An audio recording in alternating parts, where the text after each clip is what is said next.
As I look back over the last decade, we know so many things have changed. COVID hit. There's new values and work rhythms. Attention span is decreasing. Trust in organizations is collapsing. A whole new generation of people are entering the workforce with different values and expectations. You've had AI and many other things. And so when it comes to leading, if you're not changing, you're probably not growing. And as one who's led now for over 3 decades, when I look back at my own leadership, while my values haven't changed, my views on leadership, they're continually evolving and changing, and many times in big ways. And so what I want to do in the next couple of episodes is I want to dig into some of those changes, some of the things that I got wrong. And in this episode, I'm going to talk about 5 times I was wrong and what it taught me. In the next episode, we're going to deal with some other more specifics that I believe can help you grow in your leadership. So first of all, when I started 3 decades ago in leadership, I used to believe some things. I'm going to tell you what I used to believe, and I'm going to tell you what I believe now. These are some of the things that I got wrong. I used to believe that great leaders needed to be confident and right. We needed to stand up and be right. But I learned, number one, that a key to growth is a willingness to be wrong often. And I want to highlight the part often, that if you really want to be growing as a leader, you have to be wrong, be willing to be wrong, and not just occasionally, but you have to actually be good at being wrong so that you grow. And I'll unpack this because whenever you start leading, and some of you are younger or newer in your leadership, you'll see that you start with this very pure passion, and that's a good thing. You're almost naive in a good way. But the problem is you have limited perspective. You just haven't seen a lot yet. And this was me early on. And since your passion is high and your experience is low, you'll often speak in absolutes. You see this especially with younger leaders, and this was me for sure. I would say early on, hey, at our church, we're going to always do this. Or I would say with confidence, we will never, ever do this. And these promises come from deep values and sincere motivation and really a desire to do things maybe better than where you came from or do them different or whatever. But what you'll learn if you lead long enough is that the promises you make early can become the limitations you live under later. Let me say it again. The promises that are made from a sincere place that you make early, those definitive declarations, they can become the limitations that you live under later. And if you think about it for a while, it makes sense because the world changes. Your team changes. The challenges that you face, they're new and they're different. The opportunities emerge out of nowhere. They're different. And most importantly, you change. If you're growing, you're becoming different. And so 5, 6, 7, 8, 10 years into it, hopefully you are different in your leadership. And so sometimes when you're growing, you actually have to admit that you were wrong. And when you admit that you were wrong, it doesn't mean that you lack integrity. It means that you lacked information. In other words, you didn't know what you didn't know. Or you might have even been right then, but the world changed, and so you needed to adapt some of the stuff that you believed then. Here are a few things, for example, that you might want to grow in order to have a bigger or a broader impact. You can write these down if you want. You want to get good at being wrong. If you want to grow fast, you have to change often. Let me say it again. Get good at being wrong. If you want to grow fast, you have to change often. I'll say this. Be wrong fast.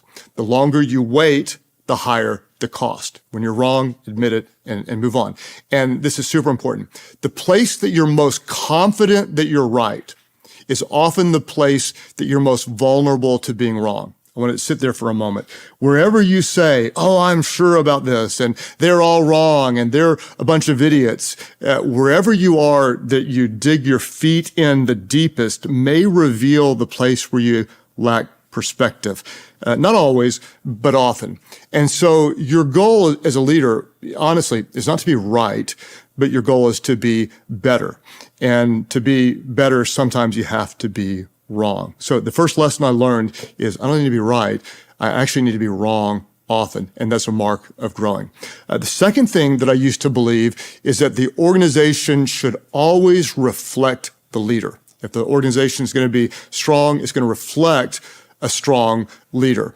And it's true in one sense, but it's incredibly limiting in another. And what I learned, the second thing that I was wrong about is this. I learned that leaders shouldn't lead by preferences, but by purpose. Super important. As a leader, you're going to have a lot of strong opinions, and those opinions can be good until they're not. You don't want to lead by what you prefer and what you like only, but you want to lead very purposefully. For example, in the early years, I always had a strong bias that things should be the way I wanted them. And I honestly believe that the best leaders shape almost everything to what they like and what they want. I wanted people to think like me. I wanted them to work like me. I wanted them to make decisions like me. And it sounds kind of wise, but it's really wrong. It's limiting. And I'd say it this way, like, honestly, it's occasionally dangerous. Why? You can jot this down, or I will repeat it.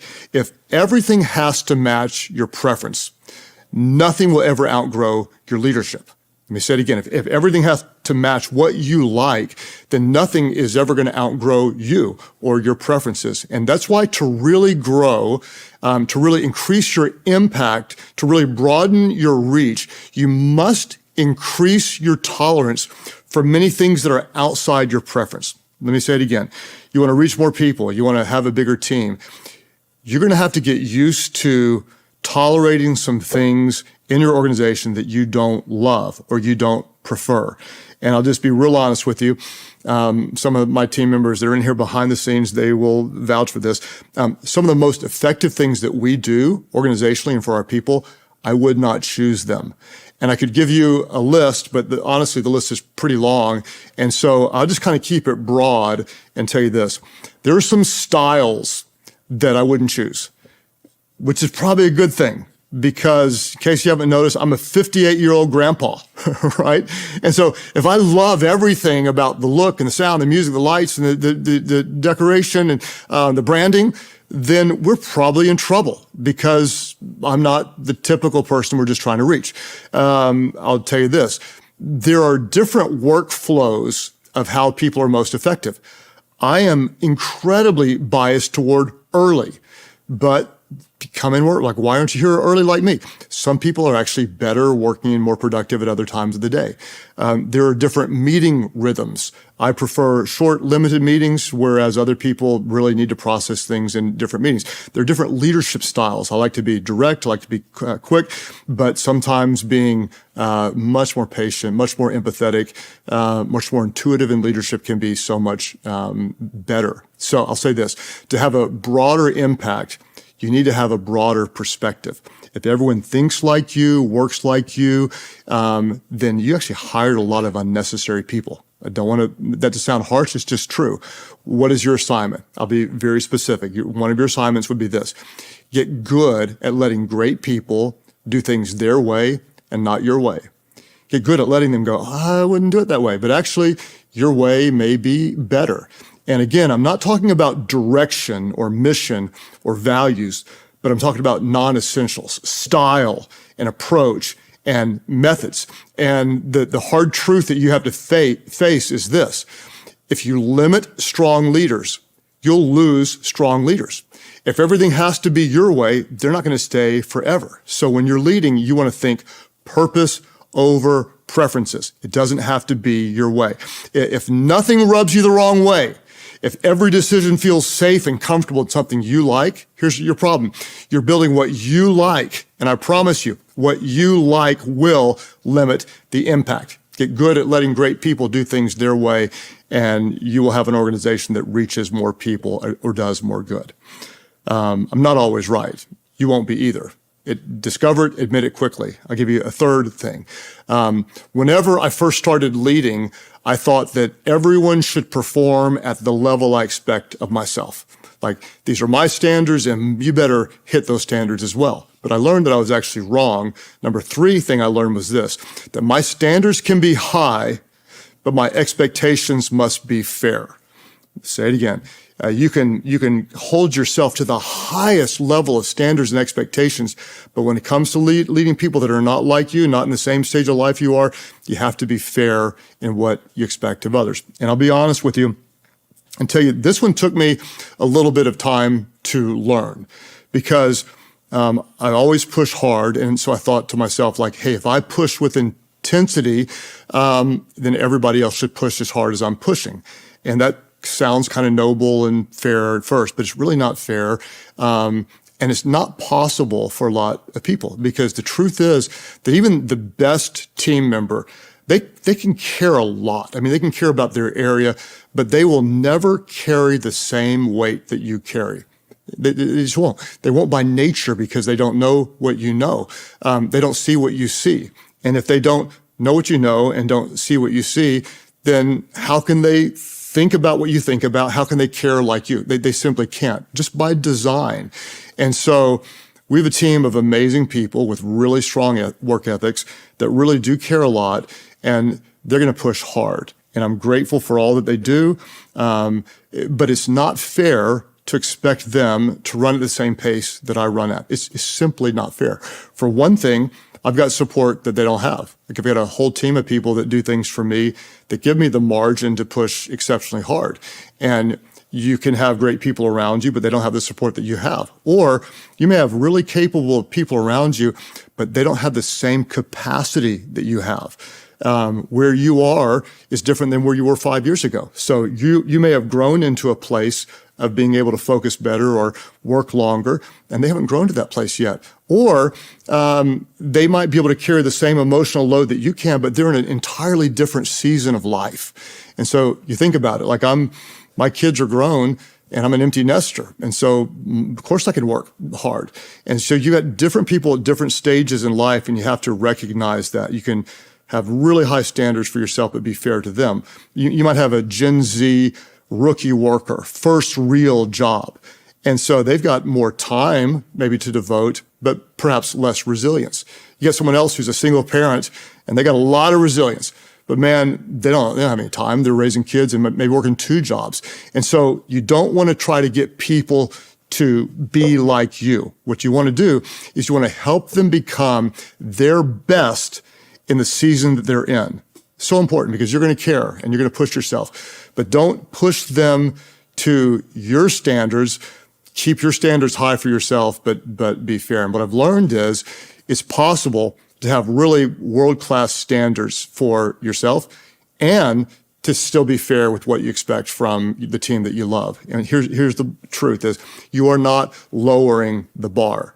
We're not excusing laziness. We're simply being fair about what's reasonable for the people that we love and lead. So keep your standards really, really high and keep your expectations fair. Ironically, and this is really fun and important, when you're kind and you're compassionate and you're clear and you're fair, great people will often exceed your expectations. And it's not because you pressured them to, but because they were valued enough to thrive. And so it's great. You push hard, you be fair, and watch great people grow in their leadership, and together you learn to win and do great things. I've learned a lot over the last decade. I'll give you another one that I used to think, and this is one that many leaders are very vulnerable to.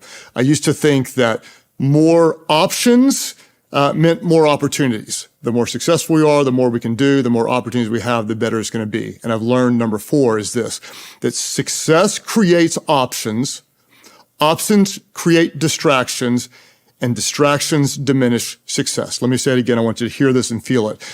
Success, it creates options or opportunities. Options or opportunities create distractions away from what was creating the success. And distractions diminish and even can kill success. And this is one of the most important lessons that I think a lot of leaders miss. Because what happens is when you stay focused on your mission, you start to move the mission forward, and you move the mission forward so you get more resources. And then when you have more resources, you have more choices, you have more freedom. But when you have more freedom and more resources, it actually gets more challenging to stay focused. You do the big things that matter. You get some resources, you get some flexibility, you start doing some other things, and then you start losing the focus on the things that made you successful in the first place. So what I want to do is I want you to listen to this as you're moving into a new year. You're training your mind to think on things that are going to help you be more successful this year. I want to beg you to watch for this because it sneaks up on the best leaders. Success, it gives you the ability to do more things. It's so important. More things is usually the beginning of losing the main thing. I want to say it again. Success, it gives you options. It gives you the ability to do more things, but doing more things is usually the beginning of losing the main thing. You have to fight for it, fight for focus, fight for simplicity. Tell yourself over and over again, and I tell myself this, and then I end up blowing it and going and doing too much. Tell yourself over and over and over again, just because we could doesn't mean we should. Just because we could doesn't mean we should. The best don't do too many things. The best always focus on doing the main thing. And think about it. We could add more staff. We could add more programs. We can say yes to this. It's easy to add staff. It's hard to reduce. And so you want to fight to stay lean so that you don't become big and slow. It's easy to add a program. We can do this and this and this. Well, it's hard to sustain them, or it's hard to remove them later on. So if I'm going to make a mistake, it's easy to say yes, but it takes discipline to say no. In order to focus on growing more, I want to work on saying no to things we could do that are not strategic and don't help the main thing become better. And it sounds dramatic, but it's true. And I want to say this. I want you to hear it. I want you to feel it. Every time you say yes, sure, we can do it. Yes, I can go there. Yeah, we can hire it. Yeah, we can add that. Oh, that sounds like a good idea. Yeah, we'll do another meeting. Every yes costs you something. Too many yeses cost you everything. Slow it down. I know I'm being repetitive, but I need to do this. You need to hear this. It's so easy to say, yes, sure, let's do it. Let's add it. Let's do it. Let's do it. Every single time you say yes, it removes something. Time, energy, cost, whatever. Every yes costs you something. Too many will cost you everything. Some of the best are no longer the best because they said yes too many times. What do we know? Success creates options. Options create distractions, and distractions diminish success. So I'll just be direct. Guard your focus like your future depends on it. Why? Because it does. Fifth thing, over the last decade, I've learned a lot of things. I used to think that over time that leadership would get easier. I'm going to get better, we're going to have more resources, and it's going to be easier to be a leader. What I've learned is this, number 5, is that as a leader, you must become comfortable being uncomfortable. In other words, it really doesn't ever get any easier. In fact, with more success comes more complications. And to be really effective over a decade, 2 decades, 3 decades, honestly, you got to be really comfortable hurting. You got to be really comfortable being uncomfortable. And I just kind of assumed that as I grew in leadership and maturity over time, I'd become more comfortable and confident in it. And I was dead wrong that the more you grow, the more impact you have, the more you have to live in kind of what I'd call a constant state of discomfort. In the church world, we have these little sayings. I'm a pastor, and so pastors have these little sayings. Or a little saying, people will say, when you reach a new level, you face a new devil. And everybody says, amen. New level brings new devils. I'd say it this way. When you have more impact, you'll have more opposition. In business, we could say it this way. New levels create new pressures. And many of you know that. Or new opportunities actually expose new insecurities. We got an opportunity now, I'm more insecure. And so you want to get good at being uncomfortable. And when you're uncomfortable, it doesn't feel good, but it actually is a good thing. And the reason is because growth and comfort never coexist. You never get better when you're not doing anything difficult. And you think about it. If you're comfortable, you're not growing. It's true in the gym. You go to the gym and everything's easy. You're not building muscles unless you have resistance. The same is true in your leadership. It's the resistance, it's the opposition, it's the hard times that force you to look at what you're doing and go, okay, I wasn't right about that. I need to change. I need to grow. I need to increase my resilience. I need for my faith to grow. I need to have more people around me. It's the challenging times that make you better. So I'd say this because some of you right now are going, oh, I'm uncomfortable, Craig. I get it. I am too all the time. And I'll tell you, don't worry when you're uncomfortable. Worry when you're not. So step into it. Step into the things that make you uncomfortable. It's a new year. And to really be effective this year, you're going to have to face some uncomfortable things. Have the uncomfortable and difficult conversation. You need to develop somebody. They are not going to get better without development. Try the thing that makes you nervous. Push yourself a little bit. Try something and actually fail. One of the biggest blessings to me is when I fail at something, I go, oh, it wasn't that big a deal.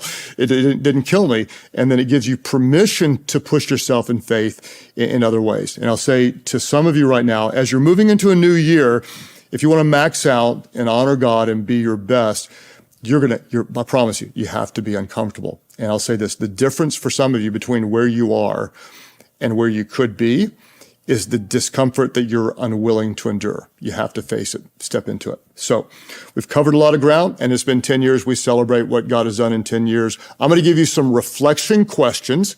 I want you to go over these with your team, if you have a team. And if this is helpful to you, please share it on social media, invite others to be a part. This content will be in the Leader Guide. If you don't have the Leader Guide, go to cglp.com and you can get the Leader Guide there. These questions are there. These are the 5 questions that you want to ask yourself and apply or ask with your team. Question number 1. What is a leadership belief that you need to admit is wrong? Name it, change it, adjust it, be quick at being wrong. Number 2, what preferences are limiting the people you lead or the impact you could make? Think about it. Where is it that what you like, what you prefer is getting in the way of missional progress? You're not going to lead with preferences, but with purpose. Number 3, where are you expecting something from others that isn't reasonable for their role, season, or capacity? You have high expectations for yourself, but you're expecting something from someone else that isn't fair for where they are right now. Number 4, what good thing is distracting you from the main thing? What good thing, what good opportunity is distracting you from the main thing? Have the courage to say no, to stay focused. And number 5, what discomfort are you avoiding that you need to endure and embrace? Super important. What is that thing that you're called to do, that you need to do, that you should do, that you're not doing? What discomfort are you avoiding that you need to endure and embrace? In the next episode, we're going to go a level deeper, and we're going to talk about 5 other issues that you're going to want to adjust to grow in your leadership. Before we wrap up today, I want to just share with you from my heart and tell you sincerely, thank you for trusting me to invest in your leadership. You've given me the honor of sharing things with you that could help make you better. And I want you to hear it again. I told you earlier, but you're the reason I do this. It's not the numbers, not the reach, not the money, because we don't monetize it. We don't sell anything. We just work really, really hard to help you grow in your leadership, because when you lead well, when you lead with integrity, when you do it for the glory of God, you can make a difference in the lives of people. So I'm doing this for you, and I'm going to keep doing this for you. Who are you? Who are you becoming? You're going to become the leader that refuses to quit and keep showing up when no one else even sees, and making the sacrifices. You're the leader who cares enough to grow so that other people can win and make a difference. And so as you step into a new year, my prayer for you is simple and it's sincere. And I pray, may God strengthen you with courage. May He deepen your character. May He expand your influence far beyond what you believe is possible, and not for your glory, but for His. And after 10 years of doing this, I am absolutely, completely more convinced than ever that your leadership matters. It matters more than you know, because everyone wins when the leader gets better. Well, great leaders never stop growing. After 10 years and hundreds of conversations, these 10 episodes rose above the rest. They're the ones that leaders return to, quote from, and credit with real transformation. So if you're ready to break through barriers and lead with greater impact, tap here.